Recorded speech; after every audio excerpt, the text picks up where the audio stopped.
하나님 말씀 보겠습니다. 사사기 3장 7절로 11절 말씀입니다.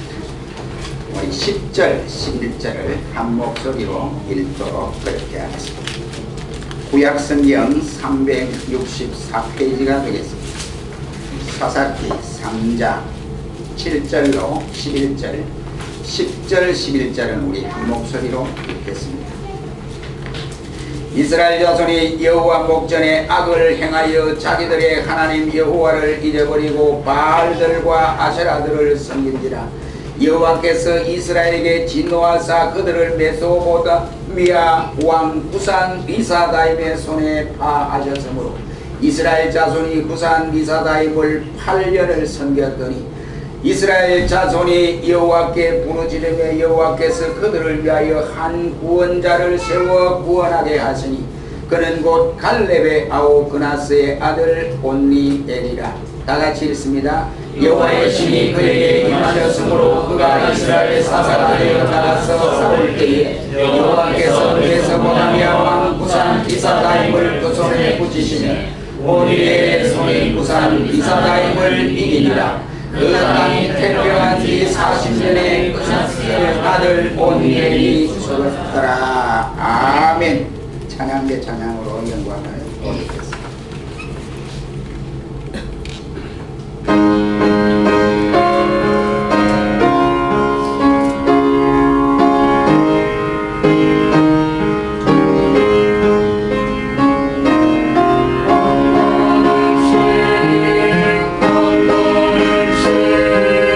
주의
말씀을 통해서 이 시간에는 사사온내를 통하여 라는 말씀을 통해서 은혜를 받기를 원합니다.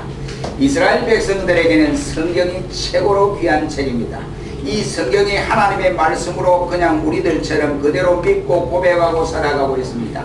그러나 그들 가운데에 이 성경 외에 다른 것을 더 좋아하는 것이 있는데, 성경이 최고고 그 다음에 탈무드라고 하는 책이 있는데, 이 탈무드가 이스라엘 생활 형편에서 많이 적용을 하고 탈무드에 주시는 그 교훈을 통해서 저들이 그대로 생활하는 경우들이 대단히 많습니다. 그런데 탈무드에 의하면은 노아 시대 때에 노아가 방주를 만들고 많은 짐승들과 각종 새들에게 암수 한 쌍씩을 방주로 들어오게 이렇게 명을 했습니다. 그때의 새들도 짐승들도 암수 한 쌍씩 방주에 들어왔는데 노아가 앞에서 다 점검을 하고 이러는데, 이 선이라고 하는 이 선이 혼자서 끌렁끌렁 들어오더라는 겁니다. 그래서 노아가, 야 이놈아, 선아, 니 어떻게 니 혼자만 오느냐? 니 짝꿍이 없지 않느냐? 가서 니 짝꿍을 데려오너라 했는데, 데려왔는데 악을 데려왔다 이겁니다. 이 탈무드에 의하면 이 말은 이 세상에 악이 공존하고 있다 이 말이죠. 선과 악이 공존하는데 이 악이 어디에서 생기느냐 하는 이 악을 설명하기 위해서 우며내어서 이렇게 말한 것이라고 할 수 있습니다. 이 악의 출발이 어디에서부터 비롯됐습니까? 창세기 3장 말씀에 보면 인간 타락으로 인해서 온 결과가 바로 악이다 라고 말을 할 수 있습니다. 오늘 봉독한 본문 말씀에 보면 이스라엘 자손이 여호와 앞에 목전에서 이 말이, 여호와 목전에 이 말이 여호와 앞에서 이런 말이. 그래서 뭘 행했느냐? 악을 행하여 자기들의 하나님을 잊어버렸다 라고 소개를 하고 있습니다.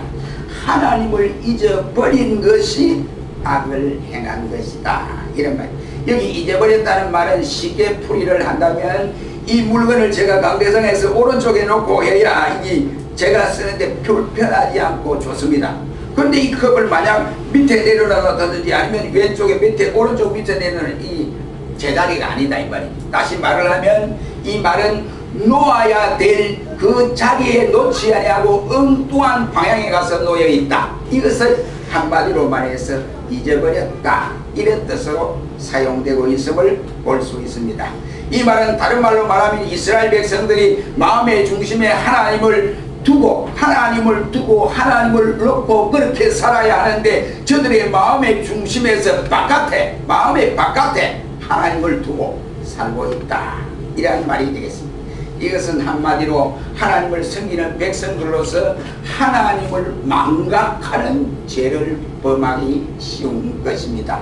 성도 여러분, 우리의 중심에 하나님을 모시고 살아가야 할 신자가 우리의 중심에 하나님이 온데간데 없어지고 세상적인 물질 풍요로움과 향락과 육신적인 것으로 가득 차 있다고 한다면, 이것이 신자로서 하나님을 버린 결과다 이런 말. 하나님을 버리면 어떻게 됩니까? 하나님을 버리면 악을 행한다 하는 것이 오늘 봉독한 본문의 요지라고 할 수 있습니다. 백성이 하나님을 잊어버리고 뭘 했느냐? 바알과 아세라를 섬겼다 했습니다. 바알은 어떤 신입니까? 태양신이거든요. 태양이 잘 미쳐서 복식이 풍성하도록, 그래서 풍요의 즐거움을 누리는 신이. 또 아세라는 뭡니까? 이 자손들을 많이 낳게 하는 다산의 신입니다. 그러니까 하나님이 싫어하는 바알과 아세라를 하나님 백성들이 섬기고 있었다 이런 말이 우상입니다. 오늘날 현대인들의 마음속에도 이와 같이 성공이 최고요, 풍요로움이 최고고, 우리가 이 세상에 걱정 없이 이렇게 살아가려면 물질이 풍부해야 된다. 그래서 물질 풍요를 이와 같이 생각을 하고 있습니다. 그래서 그 마음 가운데 하나님은 온데간데 없어지고 이런 것들만 가득 차 있으니 하나님을 떠날 수밖에 없는 이러한 지경에 놓여 있습니다. 오늘 봉독한 본문 말씀에 보면 하나님 목전에서 하나님 앞에서 악을 행하여 하나님을 잊어버린 백성들에게 여호와께서 진노하심으로 자기 백성이지만은 메소포타미아 왕 우산 리사 다임에게 8년간 통치하도록 하나님이 그 백성을 맡겼다 라고 말씀을 하고 있습니다. 이 구산 리사다임은 우리 성경에 다른 곳에 나타나지 않습니다. 오늘 본문 말씀에는 이 사람이 나타나지 않습니다. 그러므로 구산 리사다임이 어떤 사람인지 우리가 이와 같이 다른 성경에서 볼 수가 없습니다. 문제는 이 구산 리사다임의 이 뜻이 뭐냐? 두 배나 악하다, 이런 뜻이 담겨져 있습니다. 두 배나 악한 이 왕에게 이스라엘 백성, 자기 백성을 8년간 치리하도록 통치하도록 만들었으니까 이스라엘 입장에서는 고통이요, 괴로움이요, 아픔이요, 이거는 말로 다 할 수 없는 이러한 괴로움을 당하는 기간이라고 할 수 있습니다. 그때에 이스라엘 백성이 참다 못하여 하나님 앞에 부르짖었다라고 오늘 본문은 말씀을 하고 있습니다. 그래서 구산 리사다임은 이스라엘 백성들이 8년 동안 통치를 당하면서 괴로웠던 그 왕, 그러니까 그 왕을 일러서 아마 이렇게 구산 리사다임이라고 말을 했지 않을까 이렇게 생각합니다. 우리 민족에게는 일본이라고 하는 것이 시험이죠. 예, 그렇잖아요. 일본 가면 축구하다 보면 어쩌든 이겨야 된다. 농구를 해도 일본하고는 이겨야 된다. 모두가 뭐 일본과 대결하는 데는 잡아야 돼. 왜 그랬습니까? 일본과의 관계가 역사적으로 볼 때 우리가 참 이렇게 사이좋은 나라고 이웃 나라였다면 절대로 그럴 일 없습니다. 우리의 36년이라고 하는 기나긴 고통의 식민지를 겪게 것이 일본이지 않습니까? 그러니까 일본 가면 벌써 우리가 생각해요. 아, 저놈들 나쁜 놈들이다. 이거 완전히 일본 말로 하면 갱페이 족속들이다 이러잖아요. 예. 그러니까 우리 일본하고 사이가 좋을 수밖에 없어요. 좀 안 좋을 수밖에 없습니다. 우리 역시마찬가지 이스라엘 백성들이 구산 리사다임 8년 동안 그 악한 왕 밑에서 통치를 받았다. 그래 얼마나 고통이 심해졌느냐. 그래서 저들이 그때 하나님 앞에 부르짖었다라고 말씀을 하고 있습니다. 아마도 이 왕은 아주 악한 왕으로 알려져 있다 할 수 있습니다. 이스라엘 자손이 얼마나 어렵고 힘이 들었으면 하나님 앞에 부르짖어 기도를 했다라고 했겠습니까? 왜 하나님은 그러면 자기 백성을 이방 나라에 팔았습니까? 여기 본문 말씀에 손에 파셨다 이 말이에요. 이것은 뭐냐? 노예로 이와 같이 팔았다 이런 말이에요. 우리가 하나님의 징계에 대한 신앙적인 이해가 없이는 이해를 할 수가 없습니다. 우리가 주로 보면 어린아이 때 내가 원하는 대로 부모가 해주고 내가 이와 같이 해주면 아 우리 엄마 우리 아버지가 나를 사랑하는구나 이렇게 생각했거든요. 그러다가 엄마 아버지가 때리면 그만 미워요. 엄마 아버지가 밉다 이렇게 생각해요. 그러나 장성하고 이제 결혼을 하고 자식을 낳고 이렇게 놓다 보면 이제 아 그때 우리 어머니 아버지가 나를 매로 쳤다든지 꾸지람을 한 그 이유가 있었구나. 나를 미워해서 나를 눈에도 보기도 싫어서 아예 자식으로 인정하고 싶지 않아서 그런 것이 아니라 나를 우리 어머니 아버지가 극진히 사랑했기 때문에 나를 그렇게 하셨구나 하는 것을 우리가 깨닫게 되어집니다. 우리의 신앙에도 똑같은 권리라고 생각을 합니다. 우리가 초보적인 신앙 같은 어린아이의 신앙을 가졌을 때는 교회 나와서 하나님이 내게 축복을 하고 모든 것이 잘 될 줄로 알았는데 교회 나오자마자 더 어려움이 가해지고 교회 나오자마자 안 잘 되던 일이 멈춰지고 이렇게 어려움이 가정된다고 한다면 초보 신자는 말하죠. 야 하나님 믿어도 별 수 없구나. 도리어 내가 더 어려움을 당하지 않나. 그러니 교회 안 나가는 것이 내가 더 상책인지도 모른다 하고 그만 낙심하여 그만 구들장을 딱 올려내고 교회 안 나오는 사람들이 간혹 있습니다. 여러분 하나님이 어떻게 역사하냐. 오늘 본문 말씀에 보면 자기 백성을 그 악한 구사다임 왕에게 이와 같이 8년을 통치하게 한 이유가 있습니다. 이스라엘 백성이 하나님 앞에서 경건하게 예배를 드리고 저들이 이와 같이 주시는 사명을 잘 감당했는데 그랬습니까? 아니거든요. 여호와 하나님 앞에서 악을 행했다라고 말씀을 하고 있습니다. 그러므로 우리가 어려움을 당할 때 특히 초신자들 어려움을 당하면 낙심해버리는데 이것이 아니구나.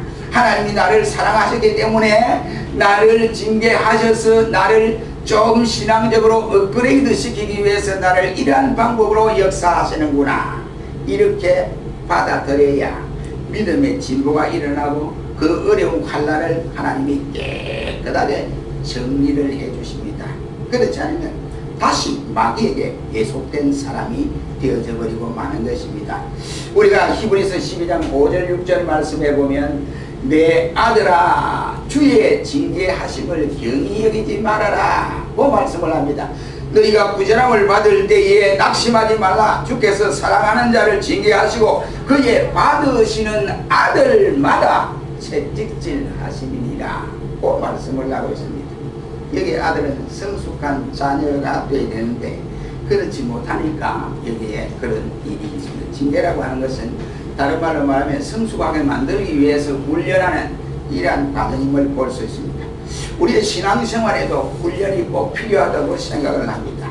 신앙적 인격을 위한 훈련, 이것이 하나님 말씀에 보면 징계라는 이 표현으로 쓰게 되는 모습을 봅니다. 또 꾸지람이 그냥 옆에 가서 기속으로 내가 이래서 되겠느냐 그러면 안 되지. 이 꾸지람인데 꾸지람은 그래 하지 않지요. 꾸지람은 야 이놈아 네가 그래서 되겠어 그러면 안 되잖아 이렇게 감을 쿡 지는 거예요. 윽박 지르는 거예요. 이게 꾸지람이지 않습니까? 이것을 일러서 이게 음성을 높여서 강하게 한다는 뜻이 바로 꾸지람이라고 할 수 있습니다. 우리가 설교 말씀을 들을 때에 말씀을 들을 때마다 위로할 말씀만 듣는다면 좋은데 여러분 어떻게 하면 축복받습니다. 어떻게 하면 지금 복을 받습니다. 이 말씀만 들으면 좋은데 하나님의 말씀은 그런 말씀도 있지만은 그렇지 않고 책망적인 말씀도 있기 때문에 책망적인 말씀도 들어야 믿음이 자라는 거예요. 그 책망 받는다고 해서 설교는 야 오늘 낮에 갔더니 우리 목사님 잘 나가다가 3,000보로 쏙 빠져가지고 우리를 가슴 아프게 했다고 그 말씀이 싹 없었더라면 은혜스러운 말씀이었을 텐데 왜 우리를 이와 같이 부자람을 하셨을까 이런 경우가 있어요. 그러니까 설교에도 부자람도 들을 수도 있고 또 칭찬도 들을 수 있고 그 다음에 위로가 되고 회개하고 이런 역사가 일어나는 거예요. 하나님의 말씀이 그러기 때문에 그럴 수밖에 없습니다. 우리 많은 선배들은 이러한 설교를 통해서 징계도 하시지만 설교를 통해서 또한 이와 같이 우리에게 위로를 주셨던 말씀들도 대단히 많았습니다. 오늘 본문의 이 채찍은 더 강한 응징과 처벌을 나타내고 있습니다. 부모가 자식을 때리는데 미워서 때리는 부모는 아무도 없습니다. 내가 저는 잘못해서 심판해야 되겠다 하고 심판주로 서서 처리를 하는 부모도 없습니다. 저주를 하기 위해서 이와 같이 부모가 이렇게 하는 부모도 아무도 없습니다. 잘못된 길로 가지 말고 어찌하든지 바른 길로 가게 하는 강한 의지가 바로 사랑의 행위, 바로 이것이 채찍질이다 라고 생각을 합니다. 여러분 잊지 마십시오. 징계가 우리가 받을 때는 당장 슬프고 당장 괴롭고 당장 하나님 원망하고 싶고 이렇게 생각할 수도 있습니다. 그러나 그 징계 속에서 내가 알지 못했던 부분인 하나님의 사랑이 저와 여러분을 향하여 나타내고 있다. 이것을 알으셔야 그래야 그 징계를 믿음으로 잘 극복할 수 있습니다. 근데 그렇지 못하고 아이고 하나님을 믿어봐야 극복 그럴 바에는 다시 내가 안 믿겠다 이래서는 안 된다 이 말이에요. 하나님이 자기 백성을 두 배나 악한 리사다임의 지배하에 8년을 두신 이유를 여러분이 안다고 한다면 지금 내게 다가오는 어렵고 아픈 상처를 보는 시각이 달라져야 하지 않을까 이렇게 생각을 합니다. 하나님께 기도하라는 메시지요 또 사랑의 다른 표현이 아니겠는가 생각합니다. 이스라엘 자손이 여호와께 부르짖었다 했으면 여기 부르짖었다는 말은 힘을 다해 외쳤다는 말입니다. 그래서 랑게라고 하는 주석가는 주석을 이와 같이 하시면서 말하기를 극심한 고통 속에서 부르짖는 것을 말하는 것이다 라고 해석을 하고 있습니다. 출애굽기 2장 23절 말씀에 보면 이스라엘 자손이 애굽에서 고역으로 인하여 탄식하며 부르짖었다 라고 말씀을 하고 있습니다. 출애굽기 2장 23절 하반절에는 말하기를 하나님이 그 고통의 소리를 들으시고 이스라엘이 부르짖는 소리를 하나님 앞에서 상달되었다 라고 했습니다. 부르짖는 소리를 들으셨다는 말씀이 되겠습니다. 그런데 부르짖는 것은 두 가지가 있습니다. 그 하나는 고통을 하나님 앞에 해결해 주십시오 하고 부르짖는 경우도 있고 또한 두 번째는 철저하게 내 자신이 그 고통이 왜 왔을까 하고 그 고통을 통해서 반성하고 회개하는 모습 회개의 고백을 일러서 말을 하고 있습니다. 백성이 부르짖을 때마다 하나님이 긍휼을 베풀어 주셨다고 하는 사실이 우리 성경의 내용이라고 할 수 있습니다. 우리가 잘 아는 에레미야나 보면 에레미야 33장 1절로 6절 말씀에 에레미야가 시위대 뜰에 지금 갇혀 있습니다. 감옥에 갇혀 있습니다. 그때 하나님께서 에레미야에게 나타나셔서 에레미야야, 나는 일을 행하는 여호와다 라고 말씀을 합니다. 나는 주의 일을 성취하는 여호와다. 그 이름을 여호와라는 자가 이같이 이르노라. 내게 부르짖으라. 내가 내게 응답하겠고 다른 사람이 알지 못하고 큰 비밀한 이야기를 내가 네게 알려주겠다 라고 말씀을 했습니다. 그러면서 말하기를 내가 이 성을 치료하고 고쳐 낫게 하고 평강과 성실과 풍성함을 그들에게 나타낼 것이다 라고 했습니다. 여러분, 부르짖으면 하나님이 응답하시고 이 성을 치료해 주시겠다 라고 약속을 했습니다. 하나님이 부르시고 계십니다. 너는 내게 부르짖어라, 내가 응답해 주겠다 이라는 말씀이요. 그러니 우리가 하나님 앞에 어려움이 있을 때 하나님 앞에 부르짖지 아니하면 되겠습니까? 그 하나님 앞에 부르짖기 위해서 부르짖게 하도록 하나님이 그렇게 우리에게 어려움을 가중시킨다. 이것을 아셔야 하는 것입니다. 우리가 한 10년 넘었지요. 미국의 무역센터가 폭파될 때에 많은 세계 사람들이 그 중계하는 모습을 보고 경악을 금치 못했습니다. 사람들이 많이 죽었죠. 그때 부시 대통령 당시입니다. 부시는 말하기를 백성들이여 걱정하지 마십시오. 우리 모두가 이것이 하나님께 어려운 재앙인 줄 생각하고 우리 모든 미국인들이 하나님 앞에 기도하면 하나님이 이것보다 더 아름다운 것으로 우리에게 견디게 하실 것입니다. 여러분, 기도하셔야 합니다 하고 부시가 그렇게 강조를 했습니다. 그래서 부시 대통령이 가는 곳마다 이와 같이 백성들이 기도합시다, 지금 기도할 때입니다 라고 그는 강조를 했습니다. 저는 그 부시 대통령을 믿습니다. 왜 그러냐면 그 당시에 믿음이 아주 좋은 사람이에요. 체험적인 신앙이 있는 사람이에요. 이 부시가 이렇게 어려움을 당할 때마다 자기 지혜로, 참모들의 지혜로 이렇게 해결하려고 하는 것이 아니라 먼저 백성들 앞에 기도해야 할 때입니다 라고 이렇게 말을 했습니다. 오늘 본문을 여러분 보십시오. 백성들이 부르짖을 때 하나님이 한 구원자를 세워주셨는데 그가 갈렙의 아우요 그나스의 아들 온니엘이라고 말씀을 하고 있습니다. 오늘 본문에 보면 이분에 대해서 우리가 알겠는데 이분은 처음 사사요 그리고 백성을 구한 사람이다 라고 말씀을 합니다. 그가 사사로 있을 40년 동안에 이스라엘 백성들의 태평성대를 누리게 되었더라고 했습니다. 온니엘이 누굽니까? 이 온니엘 사사, 그를 이 시간 생각하면서 세 가지로 간단하게 생각하고 은혜를 받기를 원합니다. 첫째로 오늘 9절에 보니까 하나님이 사용한 사람이었다 하는 것입니다. 백성들이 8년간 고난 속에서 견딜 수 없어 하나님께 부르짖을 때 하나님께서 전혀 다른 사람이 알지 못했던 온니엘을 사용하여서 백성들을 구하여 주었더라고 말씀을 하고 있습니다. 하나님은 모든 사람이 구원을 받으며 진리에 이르는 데 이르기를 원한다고 디모데전서 2장 4절을 밝혀주고 있습니다. 그래서 이 일을 위해서 하나님이 누구를 쓰느냐, 천사를 동원하는 것도 아니고 먼저 사용하는 것은 사람을 동원하여 이 일을 감당하게 하신다. 이런 것. 우리가 짧다고 하면 짧고 길다고 하면 긴 것이 우리 인생의 여정이라고 할 수 있습니다. 하나님께서 이러한 기간에 우리를 쓰신다고 할 때에 그는 최고의 성공자다라고 생각을 합니다. 하나님께 사용된다고 하는 것은 꼭 신학을 공부하고 안수를 받아서 목사가 되어야 쓰임바 되는 것이 아닙니다. 무슨 직업을 종사하든지 간에 하나님 영광을 위해서 쓰여지면 되는 것입니다.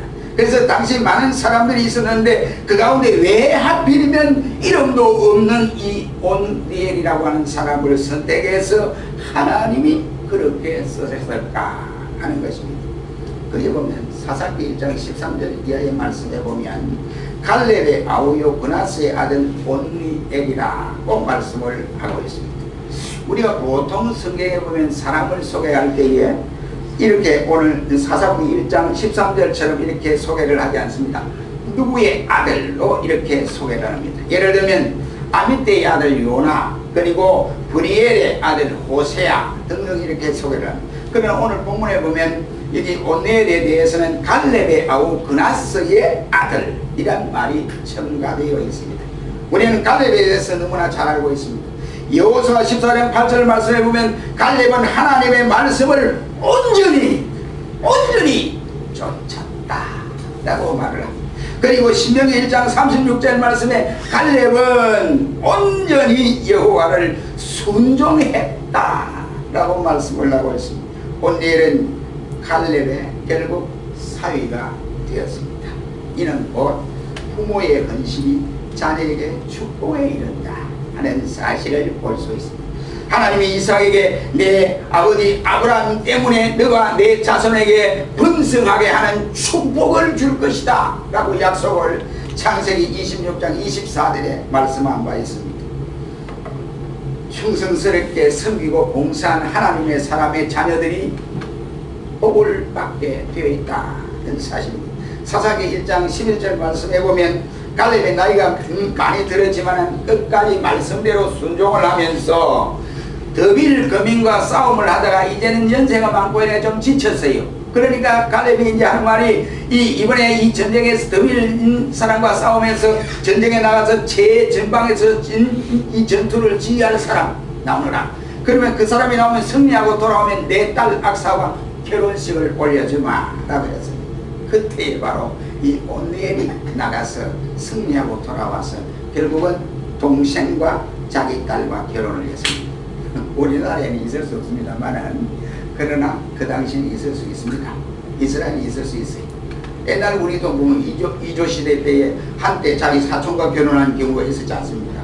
그러다 법이 바뀌어가지고 그럼 절대 혈통으로 결혼해서 안 된다 이래가지고 지금 이렇게 혈통으로 결혼이 금지되어 있습니다. 아무튼 여기 온넬이 나가서 생명을 걸고 싸웠는데 그때 온넬이 이 갈렙의 딸 악사가 마음에 들어서 저 여인을 내 아내로 말해드려야지. 그럼 저 여인을 내 아내로 말해드리려면 전쟁에 나가야 될 거 아니냐. 그러니까 맞아 못해 전쟁에 나가야. 근데 승리하고 돌아와 이런 마음에서 그런 것이 아니올시다. 이것은 뭐냐? 그는 갈렙과 같이 함께 하나님 말씀에 순종하여 전쟁에 나가서 승리하겠다 이런 중심에서 전쟁에 나가게 되었습니다.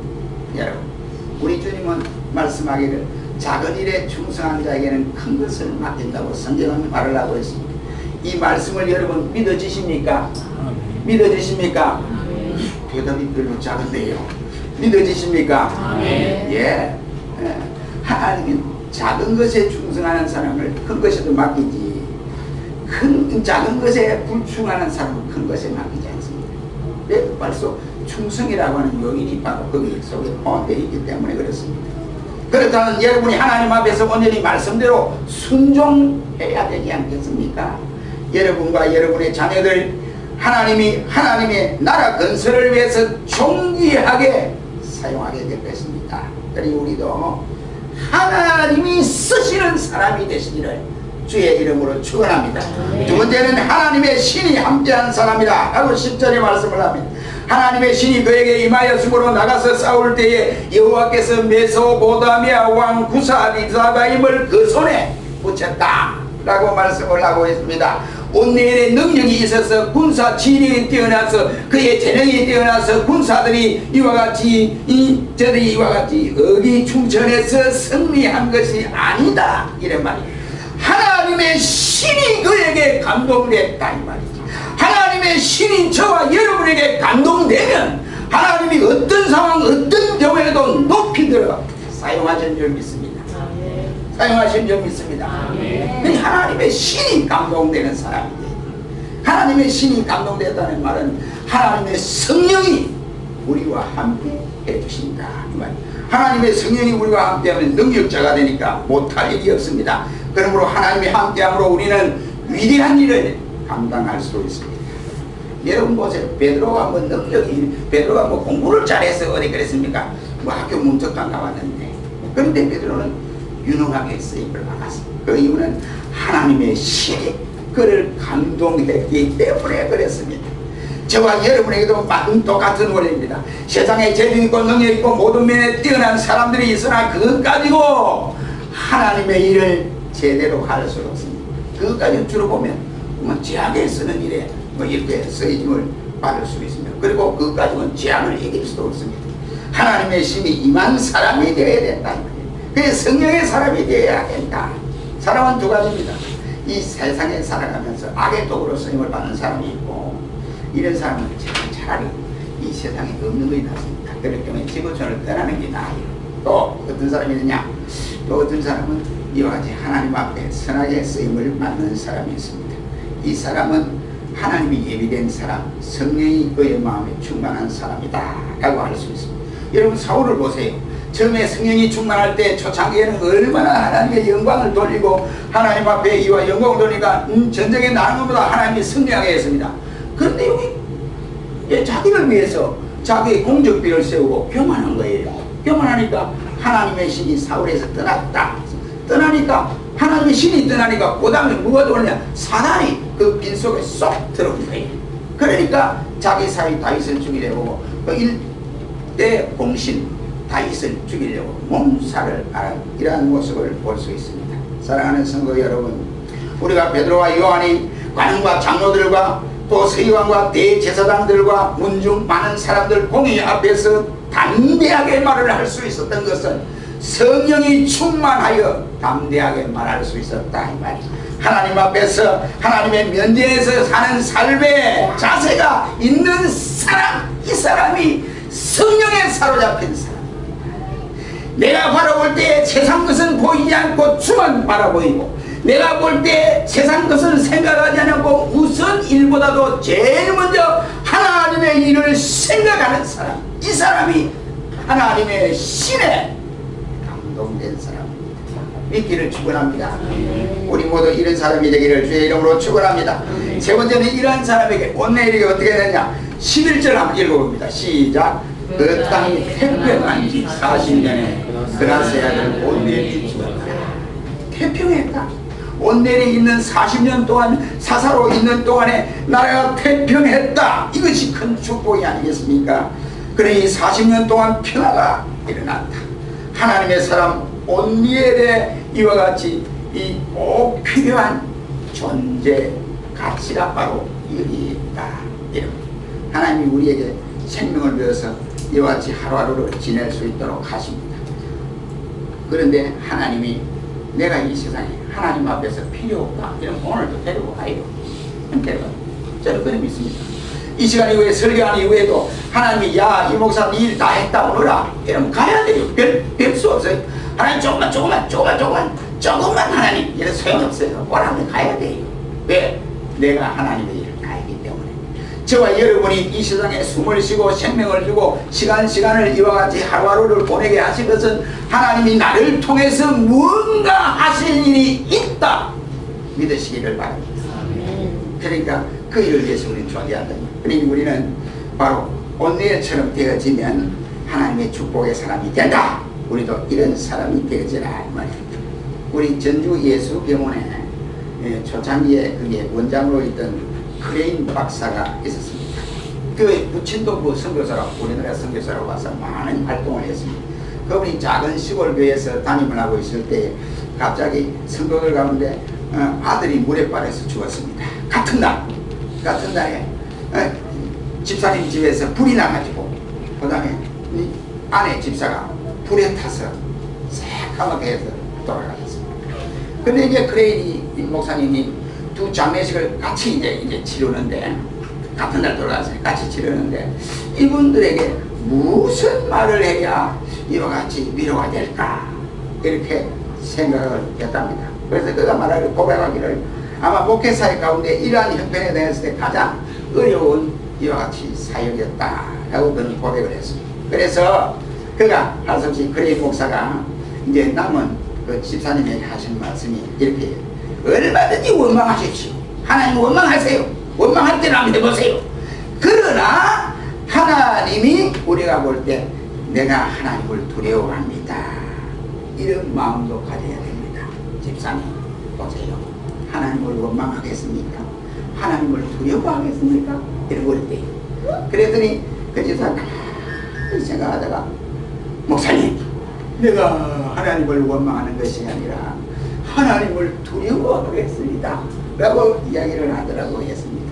그때 눈물이 벌렁벌렁하면서 그렇게 고백을 했답니다.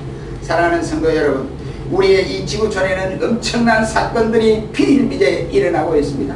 필리핀의 사건 누가 생각을 했겠습니까? 감히 그러한 일들이 어디 있다고 생각해요. 그러니까 그 섬이 전체가 완전히 초토화되어버리는 이러한 일. 거기에 우리 선교사님들이 많이 들어가 있습니다. 그런데 하나님이 왜 우리 선교사들을 이와 같이 못 살게 하고 일부는 죽고 은행이 이렇게 할 수 있느냐? 아니면 거기에 예수 믿는 필리핀 사람들을 이렇게 하루아침에 이렇게 몰아치기느냐? 이렇게 원망이 있을 수 있습니다. 우리가 잘 아는 미국의 그 무역센터가 폭파되었을 때 우리나라 사람입니다. 이명우 씨라고 하는 사람이, 그 사람 믿음 참 좋아요. 그 사람이 형방불명이 되어 있습니다. 그래서 가족이 야단을 났습니다.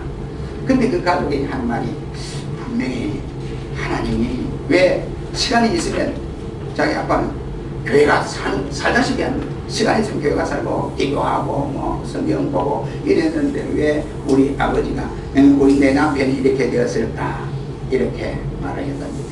이렇게 신앙이 좋은 사람이 죽이는데 하나님은 왜 가만히 계셨을까? 그 시간에 대체 하나님은 잠자고 있었느냐?